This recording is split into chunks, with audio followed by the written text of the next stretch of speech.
یو سړی په رمضان مبارک کې په لار روان دی او دی مچۍ وچیچو وس مچۍ دی وچیچو آیا روزه ماته ده که نه ده؟ سم خیال دی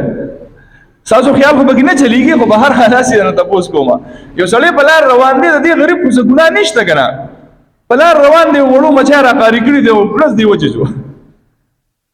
وس د ده روزه نه ده ماته د ده روزه نه ده ماته د هغې وجه دا ده چې معدې ته په هغه لارو باندې چې کومې لارې عام طور معدې ته تللی دي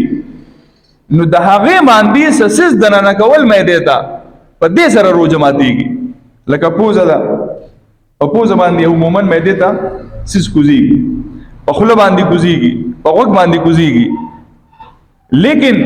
داسې خو نه ده که نه چې په رګونو کې څوک سسیز ورکړي او په رګونو کې معدې ته رسوي داسې نشته دا ډاکټران ورکړي